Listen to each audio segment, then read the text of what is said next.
Following the return of Joan Laporta, Barcelona is headed towards an exciting summer. In spite of the club being in debt, the dressing room is expected to be filled with some new faces in the summer. Recently, Barcelona's signing has been inefficient, great individual players but unfit for the team. With the likes of Lionel Messi, Sergio Busquets still in the team, Gerard Piqué potentially staying for one more season, Pedri, Moriba, Ansu Fati, all of the youngsters coming through, Barcelona already have something robust, something contundente is how you would say in Spanish, for the next few seasons coming forward. But still, there are some positions where they need answers, and that's where the summer transfer window will act. These players which we're gonna mention, we've already talked about them in plenty of videos before. So you know what, I'm just gonna say them right from the get-go, no analysis. If you wanna find that, you know where it is. Haaland, aka striker, and Eric Garcia. That will be the only two positions I believe right now are up for discussion. And furthermore, I will tend to think that you too might believe that as well. If that is the case then, and they are, well, not the most likely of candidates to come in through the door, because certainly Haaland looks like a pipe dream, they are at least the profile of players that we're gonna need and what we're gonna be dreaming of. So let's get right into the video and let's find how Barcelona might just line up next season with those two names in the team.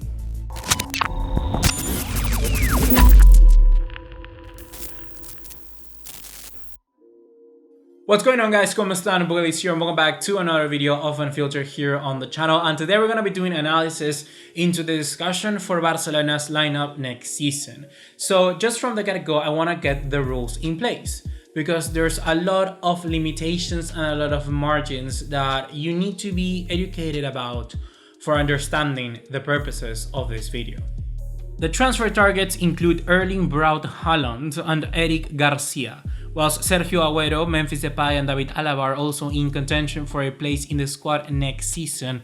There is a lot of analysis that has to go into that about who's gonna be benching who, and we are not gonna do that in this video because we've already done it. And oh yeah, it is also assumed that we are gonna be selling Antoine Griezmann and Philippe Coutinho. So with that being said, let's go ahead. So the first formation that I've picked right now is the ideal world. That's how I call it. It's literally the dream. It's what we would want to see if everything falls our way. There's a lot of luck involved and a lot of strategic planning. So let's hope that Laporta can pull it off.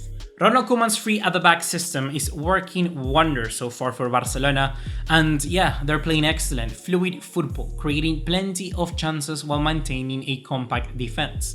In this formation, either the three center backs are deployed in the first line of defense or two center backs along with one defensive midfielder. With Busquets in the heart of the defensive line, he is perfectly set to dictate the tempo of the game. But Busquets does lack athleticism and pace, so De Jong can take up those defensive duties better than him. Plus, Araujo is also one of the fastest and strongest defenders in La Liga. Additionally, if we get Eric Garcia, a lot of the ball playing, well, creative load that's going to be coming through at the back will be going through him, and just the duo of him paired with Busquets and De Jong in front of them is something that just makes my mouth watered. Pedri will be the player connecting the midfield with the forwards, the guy covering for the spaces left behind and the one to cover the most territory.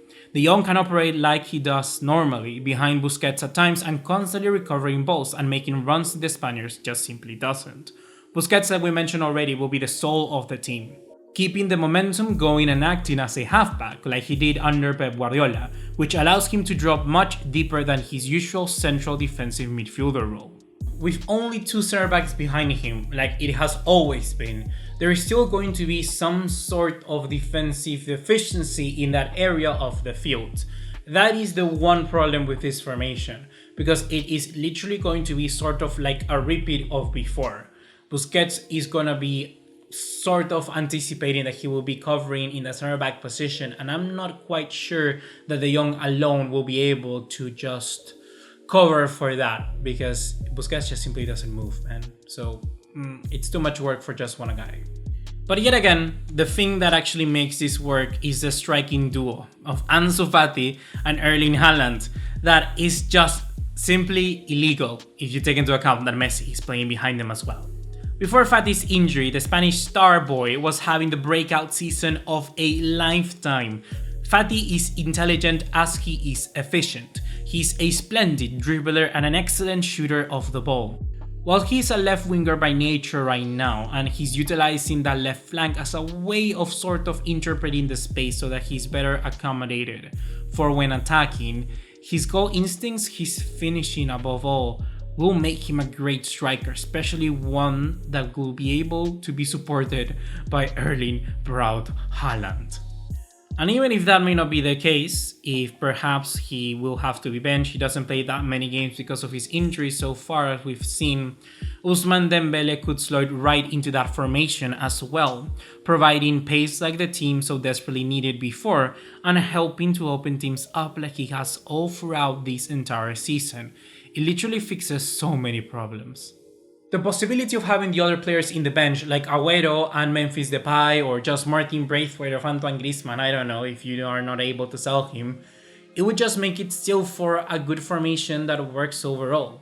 Because all the players in that system can interchange and there's literally 2 names for every position. You want more creative players, you can push Pedri into the role of Messi, push Messi into the role of Erling Haaland, who knows, and then still keep Ousmane Dembele, as we've seen is effective so far. So you still have many options to make this work. And that is the one reason why this formation is just as tasty as it is. Because in attacking options, you will never run out. You can go down to the midfield and still change Riqui Puig for Pedri, that works. You can go for Murillo instead of De Jong or Busquets, and that also works. You can change any of the center backs, any of the full backs, and it all just stays the same. This ever transitioning 3 at the back system with the mentioned players would be Barcelona's most effective team next season, and that is no secret. But yet guys, this next formation that I just simply call it the best formation is one that I believe is the most balanced, something that Barcelona has lacked in previous seasons. To make a formation like the ideal world work before, you have to be very effective, all of the players in all of the sectors pressuring at once.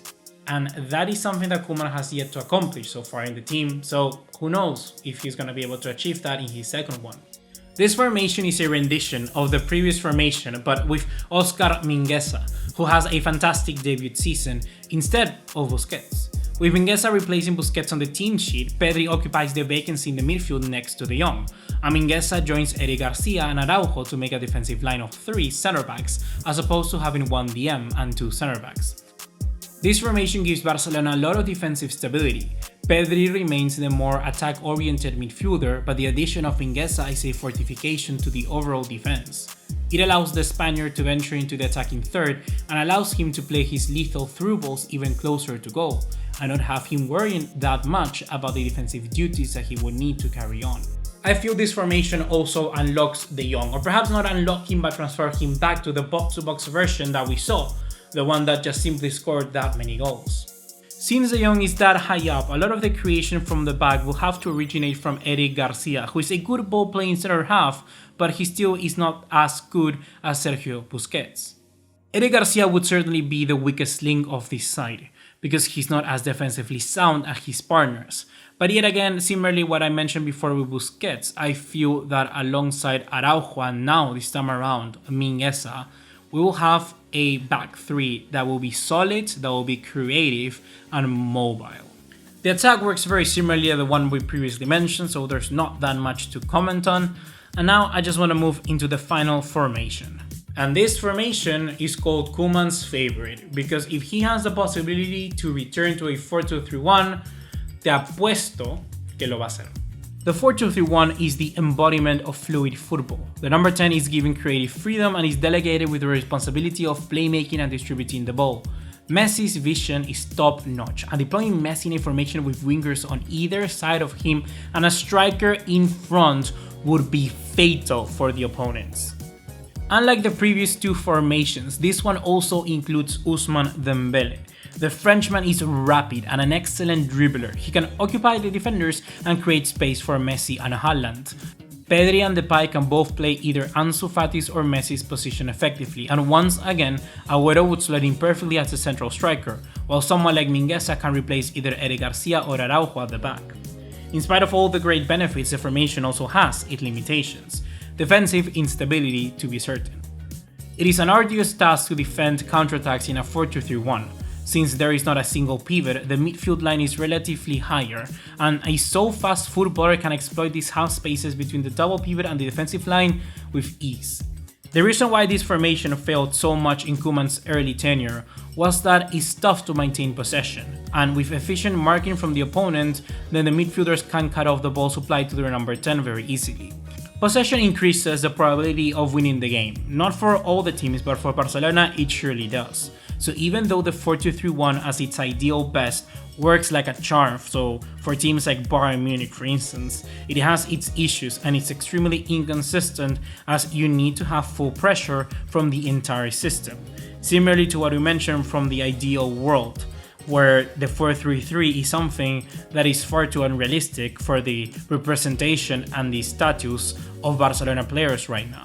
Busquets in this formation would be an incredible liability, because if we are being completely honest, he's still the best player that would fit next to De Jong in this system.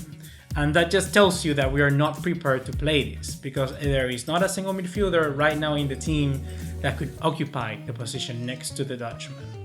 Sergi Roberto is someone which I have thought of at the moment, but yet we are creating scenarios to exploit just some ideal and not the attributes of our actual players. No Pedro in this formation as well is a no-go for me, and for one of the reasons we shouldn't count on it.